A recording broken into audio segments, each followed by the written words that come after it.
What's happening, everyone? What's going on? This is Ashley Schuler here, Systems Lab live in the building.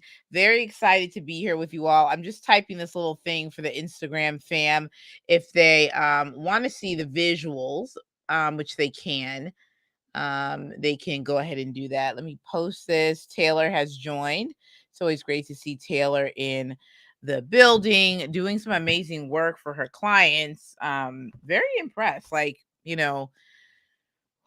Product things and like all these different really cool things I saw on her Instagram story. So shout out to you for making your clients extra happy. Making these clients extra happy. So we're here. This is the October 31st edition. So this is the last day in October. And we are headed into the first week of November. So we have 2 shows this week. We'll have 2 the following week. Yes, we will have 2. Oh, will we have 2 next week? We may. We won't have anything Thanksgiving. You know what I'll do?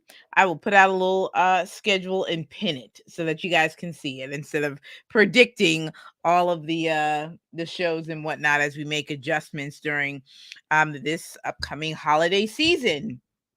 So, as I bring up the notes and whatnot, I am going to ask you all, what are some things that you all are working on? What's something that has puzzled you, or what's something that you may have had even a quick breakthrough on? Was there anything project wise that you had a quick breakthrough on, or something that you are still looking to figure out? I'm going to bring up the Miro presentation. As you know, this quarter we are going to be experimenting with Miro. We know that Whimsical is one of my favorite flow charting tools.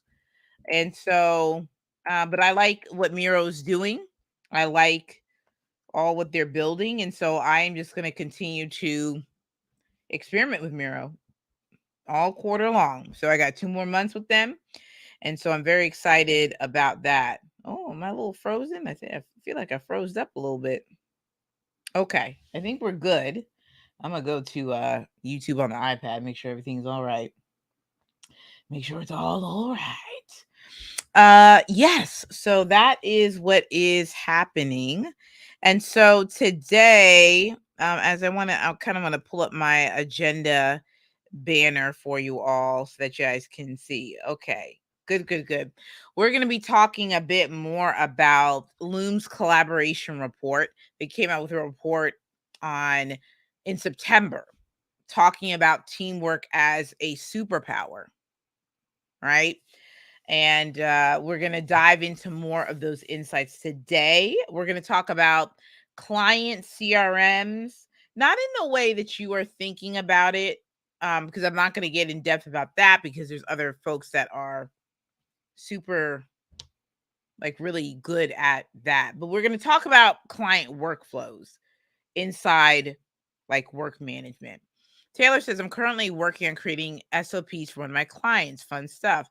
I know it. I'm telling you.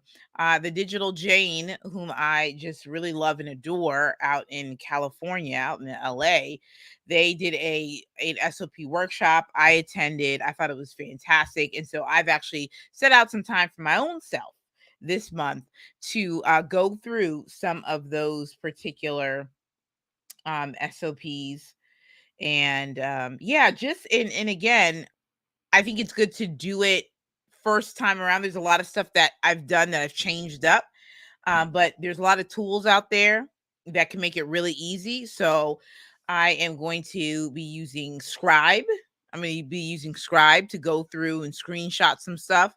And then, I'm on my way, Taylor, on my way to offloading some of these tasks to some good people, some people that really like to do this work.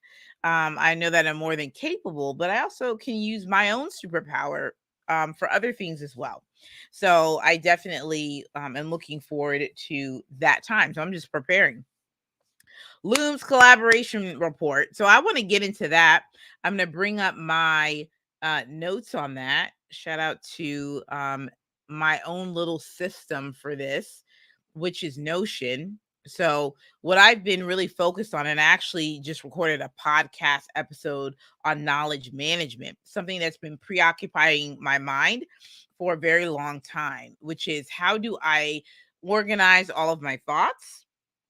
How do I begin to create a repository of information that I'm learning, that I actually can take action on, that I can refer, that I can create, I don't know, lectures, or not lectures, um uh presentations or content, or I don't know, ebooks or books, or courses, or whatever the case is. So it's been, the thought has been in my head for a long time, and I didn't know I was doing it, but I was sort of already doing it, building a second brain. This is what the people are calling it. Tiago Forte, I'm currently halfway through his book. So I'm going to take the time, man. I'm going to take my time in how I'm developing my process. I've already started developing a note taking process on Notion. We'll probably somehow, some way get into all of that somehow, probably in the next 2 months. There's a lot of different there's a lot of different topics I'd like to cover between now and December, but we also have January as well. And I have a feeling that the second session, which is going to be all on project management topics, and pretty much really nuanced topics like managing complex projects, risk management, decision log, like all the stuff that you may or may not have heard about, but are crucial to your PM experience and is applicable across industry. So we're going to do some good case studies on that as well. But I'm definitely going to be doing something on time management as a biblical principle. I'll definitely do something on organizing your knowledge. It'll be like knowledge management part 3, and we're going to sort of walk through my process so far. Uh-oh, not Shakira Kate in the building. Shakira Kate is in the building. Shakira Kate, hello. And you may have gotten that voice memo. I know. Sometimes I'm a little bit of a stickler for things. Oh man. So yeah, yeah. So always good to see Shakira Kate, and this is the life that you are living, and how God's blessed you so very much. So it's just wonderful to see it. But you were laughing because you know exactly what I'm talking about. I love it. What's going on, Winifred? Good to see you. Okay, Loom's collaboration report.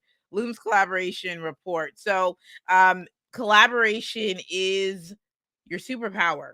Okay, that is something where I think that's really important, that we are just underscoring as a team, right? You're on a team, you work in corporate America, you're a board member, whatever it is that you are, okay?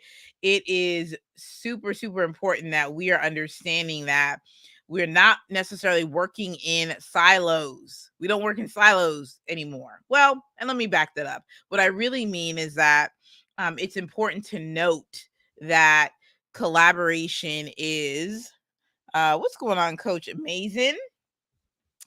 It's important to note that collaboration is, as people say, the new currency. Collaboration is truly the new currency, but a lot of people may not even know even exactly what that even means. But we're going to get into it because I think it's really important that when you're working together with a group of people, and again, this can be like your entrepreneurship team. This can be your what is it? Your team at work.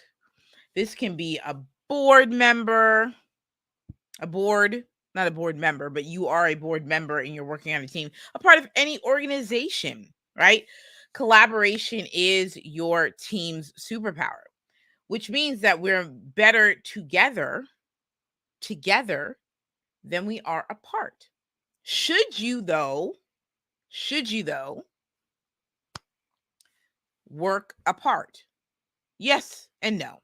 I believe that you should empower people with processes and empower them with their role and everything to make sure that they know what to do and when to do it and do all these things. I think that is really important. But, or however, comma, I think it's really important that we understand the importance of when we come together for this ideation piece. We come together for the ideation, for the planning, and the executing of the work. Because I believe that 2 or 3 minds is better than one, because individuals can really see different perspectives and they can really actually help you look at blind spots. You know what I mean? So last time that we were here, there were 3 things. Uh, is this it? Hold on. We gonna see. I want to bring up another Miro board. Okay, good. It's on here. So a couple of points that we went over last time is pre-pandemic culture versus post-pandemic culture, aka the new way of working. All right. So this is really important for us to understand, is that we were talking a lot about pre-pandemic culture, like the future of work is coming, like we're going to be doing things on the internet and online and remote work, but now it's already here, right? So when it came, we were panicked. We were panicked because most of us didn't know how to do this remote thing, you know what I mean? And so we were trying to figure out, what do we do and how do we do it, and how do we go about becoming efficient, and how do we go about connecting with our team members, and how do we meet our goals, and how do we make profit, and how do we stay organized. Like, we had so much to think about and it was often overwhelming. So with that said, they have this question in Loom's report that says today's leaders are being offered a unique opportunity to redesign the work experience for a new era. So the question then becomes, how do we design a new work experience? Like, how do we do that? Like, what does that even mean? Work experience is really focusing on what? You're focusing on how you can empower your team members to do their role, to execute, to become efficient, to get the work done. But it's not just about focusing on the work. It's about their mental health. It's about their physical health. It's about them being able to go off into the sunset, so to speak, right? Taking a day off. Or even their schedule is more flexible. It's not as rigid. It's not 8 to 4 or 9 to 5. You know, we're putting in benefits, right? Where we can have mental health services. We can have a gym membership. What else? A professional development scholarship of some sort, right? A stipend. Okay. This is what it means to redefine the work experience, right? And as leaders, it doesn't matter if you have a team of one, which is yourself, a contractor, an employee, 50 employees, 100. You have to really think about, how do we redefine the work experience?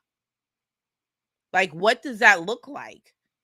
And we really have to lean into that, right? We have people who are helping us build our dreams, our goals, or the visions and things like that. So what is it as a leader that you can do? You may not be able to give, $50 per month on a stipend for professional development or for a gym membership. You may not be there yet, but think of ways in which you can pour into your team. I love what System Save Me does. Shout out to Jordan Gill and team. She has something where they have monthly PD sessions or learning sessions, skills-based sessions. Come on now. Come on. So you mean like an hour and a half, or however long the workshops are? That means not only am I getting the work done, excuse me, and I'm in the role that I love to do. Now I get to participate in something that's going to help me develop personally and professionally. Like, cool. Like, how cool is that? So let's think of ways in which we can be able to build the skills and be able to ensure that team members are growing and that they are developing, but that it's in an intentional way, not in a sporadic way. Make it intentional. Make it that it's on people's calendars. Have them block out that time. Take people's input. Like, be intentional about it. All right. And then lastly, from last week, we said to achieve this aspect of collaboration being the team superpower, leaders will need to prioritize communication and collaboration. So crucial. Okay, now we're going to get into these 2 points. So, how to maximize communication and collaboration? 2 things need to occur. The first thing is that knowledge management needs to be something that is a built system and process inside of your business. Oh, I love that. Let me run that back because it may not have clicked. Okay, because listen, I just was talking about knowledge management for myself, right? Like you just heard about this. So let me just make sure I'm making it make sense, and I'm going to clue you into my podcast episode that I just recorded on this. This aspect of knowledge management is really about making sure that your team members have the right information at the right time. Knowledge management can be in the form of a database, FAQs, internal wikis, customer solutions guides, that are internal or external. Right. Knowledge management is about taking, again, this aspect of a knowledge that either comes from individuals, like the person themselves. We went over the 3 types of knowledge in August. We had um tacit knowledge, we had implicit knowledge, and we had, that is okay, hold please, it is here. Exactly, Tia. Make sure your team has the right information at the right time. So let me pull this up because I'm not gonna guess. I'm gonna name the 3 types of knowledge right quick. Hold on. It's right here because I just read it. This is right here. Okay. Explicit knowledge. So it's explicit knowledge that's easily communicated and codified. These are SOPs, handbooks, and HR policies, right? So it's everything that Taylor is doing right now in terms of creating a knowledge library of SOPs, right? That's a component of knowledge management. Okay. So that's one way that someone can be able to build that out, right?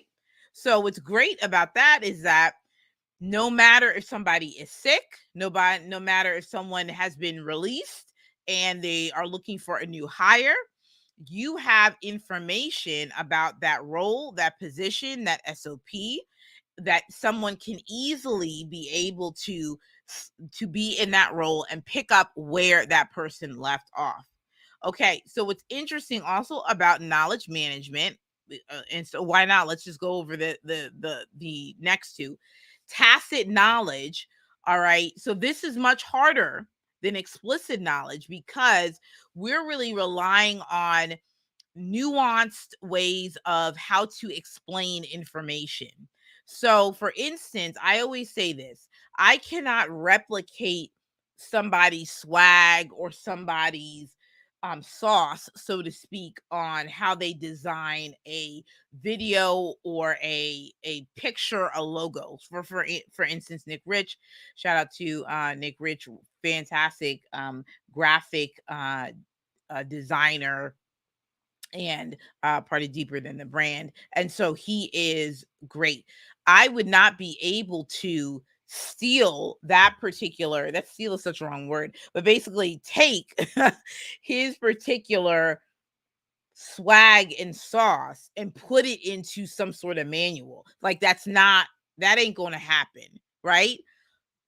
However, okay? However, something that I could do, right, is if there are certain tips, tricks, if there is something in the way in which there is a certain way in which he's able to pull something out of like a client, right? Some sort of on the job learning, right? That's that implicit knowledge, okay? The tacit piece of it, that's when if you have a sales manager, right? And you have a particular like buzzword or keyword that you use. That's where that comes in. So just to make it make sense and make it plain, explicit knowledge, SOPs, style guides, content library. Implicit knowledge is goes to transferable skills, implicit knowledge, implicit, implicit knowledge. So this is something where it is real life situations, on the job learning, personal preferences. So there could be a personal style preference, right?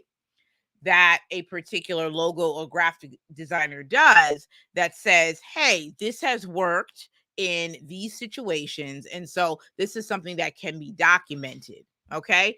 The tacit knowledge is much harder to capture than explicit knowledge, right?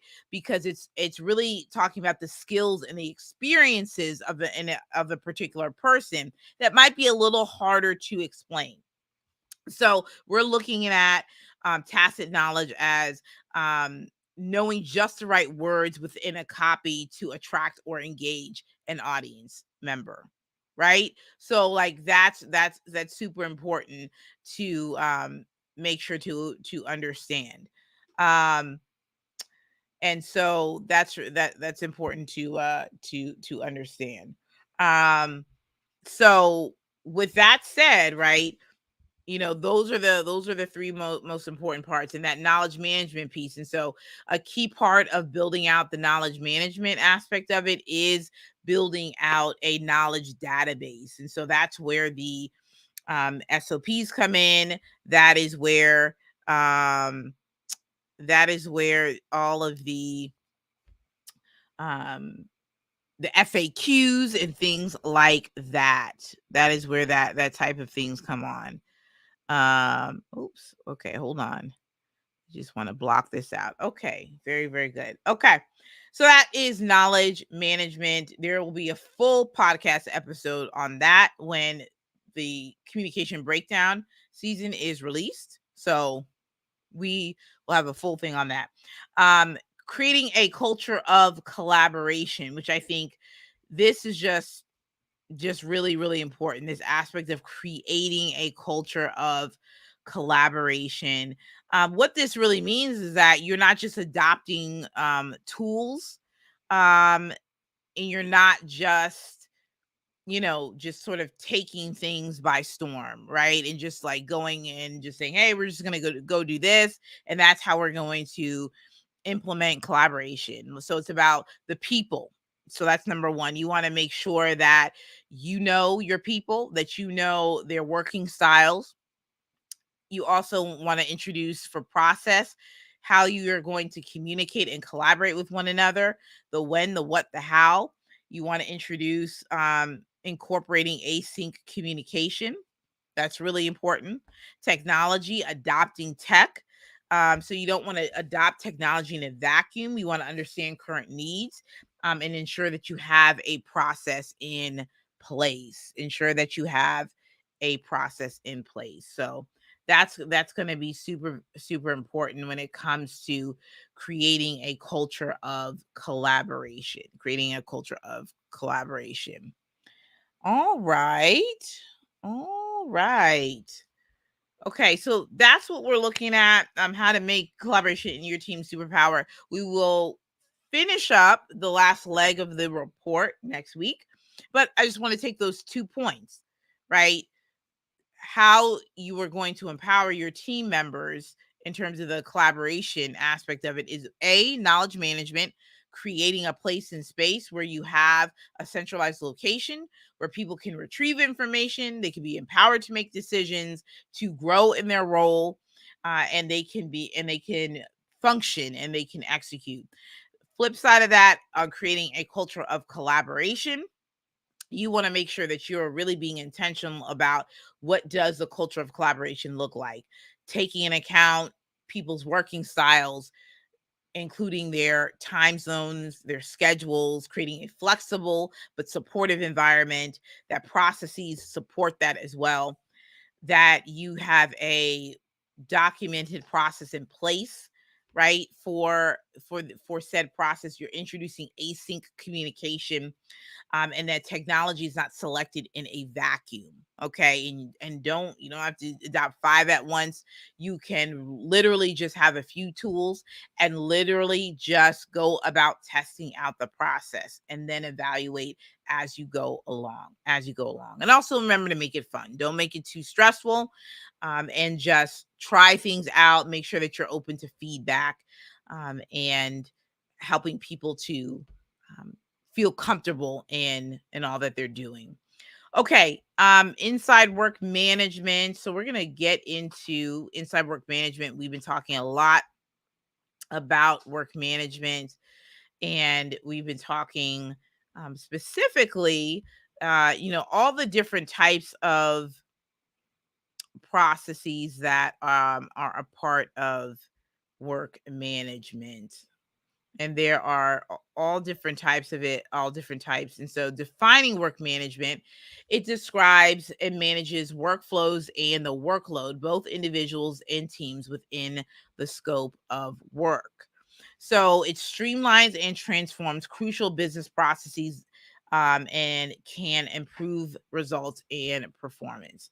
So what all of that really means is that there's different types of work management processes. Not everyone is going to be the same, but there's different types. There is project management, there is time management, there's resource management, there is, what are the different types? So I said there's process management as well.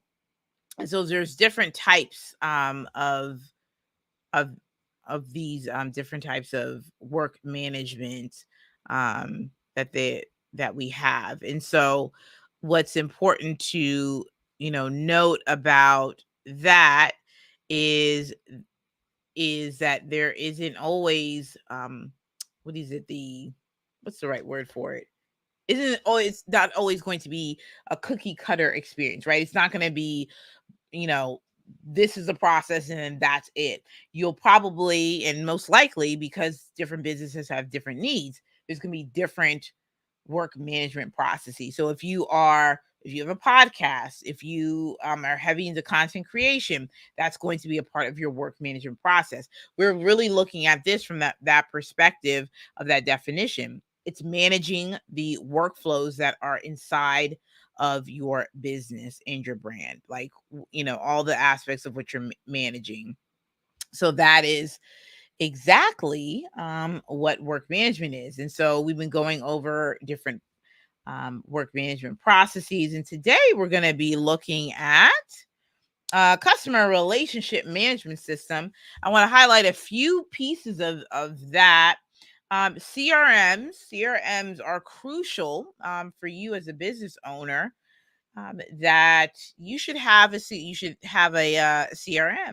you know, and this is a really a great opportunity for you to collect and organize your clients, your proposals, your invoices, and things of that manner. There's lots of really great individuals that set up CRMs, because there are so many that are out there. They have Dubsado, what you got, Honeybook, 17 Hats.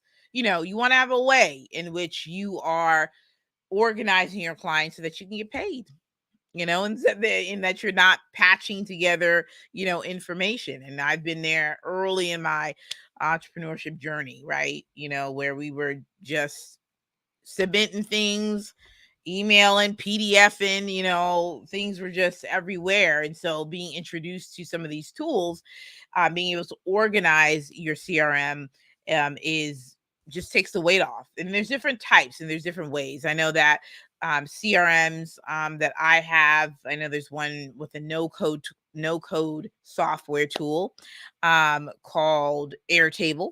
And so I use that as my people management. So it's not just clients. I just do that for all relationship management podcasting lives. What else do I have there? People that I'm just connecting with, networking with. So, that is a key part again of my work management process. How are people coming into my ecosystem? Why do I know them? Like what group are they from? I will most likely probably even, because I've been doing that for 2 years, I probably want to, and I'm going to look at revamping that process. And that's why it's so important. We did a process improvement live a couple months ago. Why we should do process improvement. It's very important that we look at what we're doing, evaluate it. I'm a big fan of blowing up things or just half blowing them up, chopping them in half, whatever is not working, and then trying something new. And so probably for 2023, I'll probably just kick off just brand new Airtable on that, just a brand new one on that. I'll probably do the same thing for content. I will probably do the same thing yeah, for a few of them. For a few of them. So another thing that I definitely want to make sure that you all see as well is that it's not just the CRM to manage the invoices and the contracts and getting paid. Let's look at too your intake process. So that's that client onboarding piece, part of the CRM. That's one aspect of the client relationship management system, not just the tech piece. And then client offboarding. But what I want to really focus in on is this client project delivery process, which is essentially at the foundational level. We're talking about the project management process of how you deliver from start to finish. How are you delivering your projects from start to finish? Client project delivery process. Okay. So you've onboarded your client. Now it's time to get to work. How are we going about that? What are the phased processes? What does that exactly look like? Okay. So looking at that from that perspective, I just recently had a really good conversation with someone about that. What does the client project delivery process look like? Phase 1, phase 2, phase 3, phase 4, phase 5. What's inside of each of these processes? What are the key tasks inside of those processes? I think that is instrumental to have. It's instrumental to be documented. And it's something again that is a repeatable process, a repeatable work management process. That's why project management slipped in there. And it's one of the core 6. But that's why that's really important, because you can assign coordinators, PMs, if you need to swap PMs or swap people on the team. They can know how to actually go about running the project. They'll know all of the steps to take it and run. Okay. And so that's why it's important to have the client project delivery, because you can train anyone that comes in the company on this process. It's customized, it's yours. And if that person goes on vacation, someone can step right on in, because they have the process outlined. They have it's in the project management tool. They have been trained on how to use it, and they will know how to go about plugging in where to work, and how to update certain tasks and how to move things forward. And so that is very important to make sure that you are thinking about the client project delivery process. Okay. And so that's why I kind of have that in order. The whole customer relationship management system piece is not just the tech. It is the client intake process. How does one know about your product or service? How then do they get into your world, so to speak? How do they become a client? We should be thinking about what those steps are from the point that they are a client. What does that delivery project process look like? What does that project delivery process look like from start to finish? And then what does the client offboarding look like? What does that look like? What does that vision look like? How are they receiving the deliverables? Are you collecting the final payment? Is there a goodbye guide? Things of that nature. How are you setting yourself up for success for the client offboarding so that the relationship is maintained. They feel like they've had this top tier experience from the first encounter with you all the way through the packaging of the goodbye, so to speak, or the farewell for now. And they feel like, man, this has been such an awesome experience.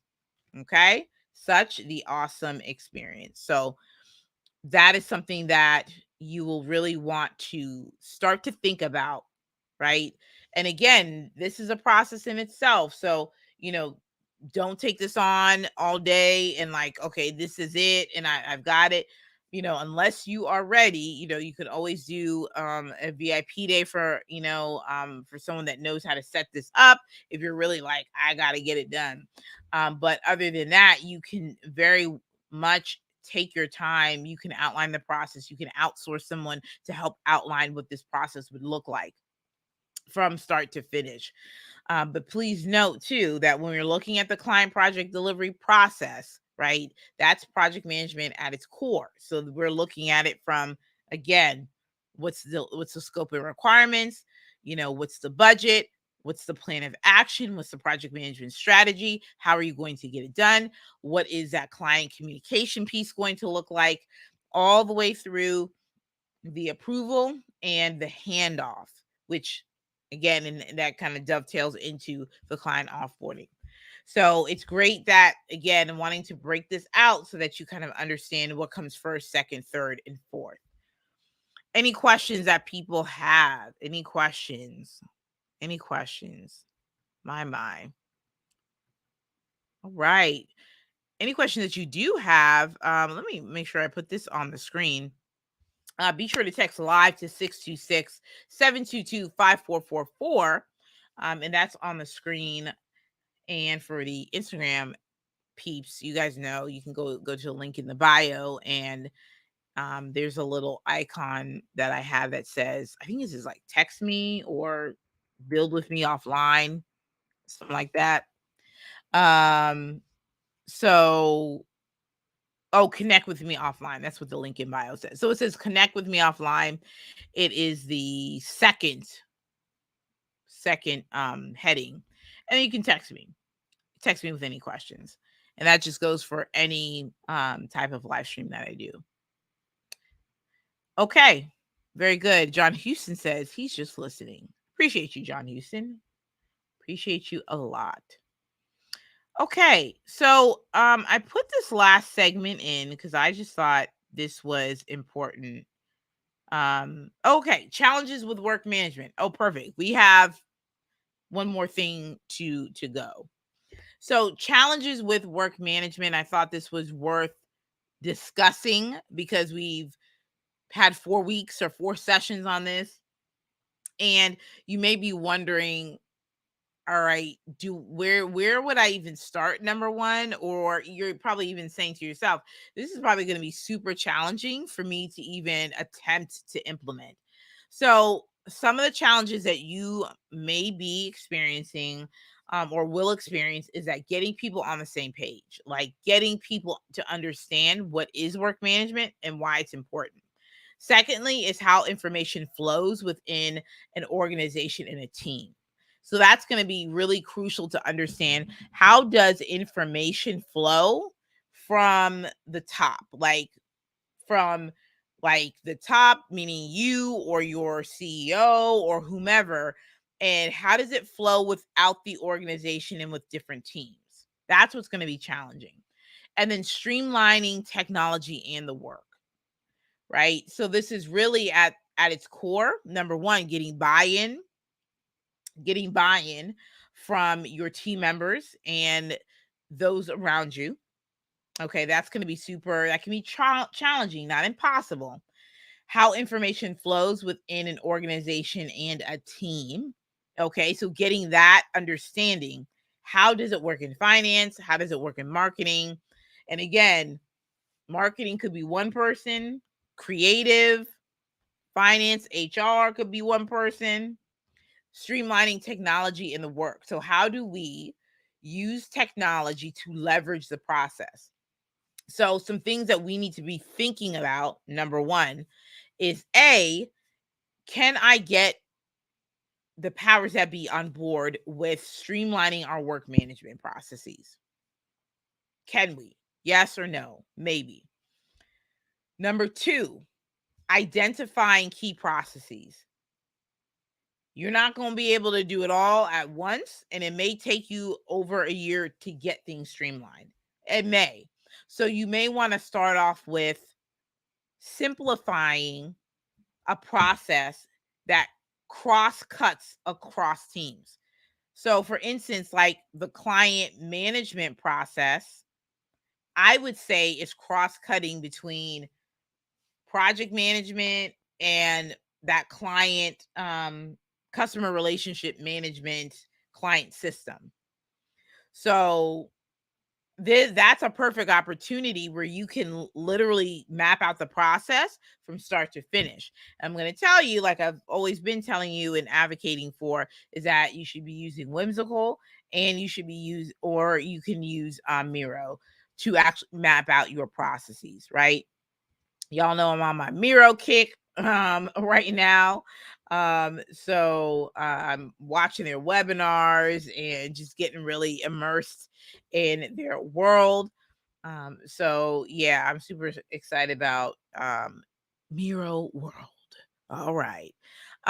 So yeah, that's truly all I wanted to say on that front, because I think, I just think it's, it's really important that that you all are getting a handle on how you can start to overcome challenges with work management. So, I guess in terms of like a what's next and like what should you do piece, you should look at and observe this week. Just look and observe and look, what are these work management processes that are within your business, within your organization, that you yourself could actually help to improve. Now, I'm not saying that you need to launch yourself over into finance, even if you're not in finance. I'm saying, like, right where you are, what are some of the processes that you could really um look to improve and really look to streamline. And I think that is a challenge for all of us. And once you identify that, it will be a good opportunity to whiteboard it out, maybe get a friend within your group and say, hey, I'd love to brainstorm with you for like 30 minutes on this, and see what they say, see what y'all can come up with. You never know. You never know. And so you may have an opportunity as well where you can be in front of management and just bring up, hey, this is what I think we can do. This is what excuse me. This is where I think that we can really move the needle on. So yeah, I think that would be, an awesome opportunity to do, and to really be able to make a difference. So, all right, y'all. That's all I have for today. What time is it? Oh, all right. We're about 43 minutes in. And I think that's it, because, yeah, that's it, because we have for November 3rd, we are going to be talking about Black Tech ecosystem. You're so welcome, John Houston. We're going to be talking on Thursday. We're going to talk about updates to the Black Tech ecosystem, and then we're going to talk about ClickUp productivity. And yeah, we'll do some whiteboarding. We'll do some show and tell. It'll be a lot of fun. All right, y'all. Thank you all so very much for tuning in to the Systems Lab Live. Be sure to share this particular live with a friend, someone that's looking at how to implement key processes, and tell them, hey, when you are working and have something in the background, put this on while you're working. There's some really good information in there, and these are always meant to spark discussion. Take what you need, and then refer back if this is something that is applicable to you. But I believe that what we're doing here at the Systems Lab Live is truly outstanding. It's exciting, and we are literally transforming the way that we're working, so that we can become more efficient, we can lead teams better, and that we can be able to do meaningful work. All right, y'all. Thank you all so much, and we'll see you soon. Bye. All right, y'all. This has been fun. This has been really fun. I look forward to talking with you all soon. Bye.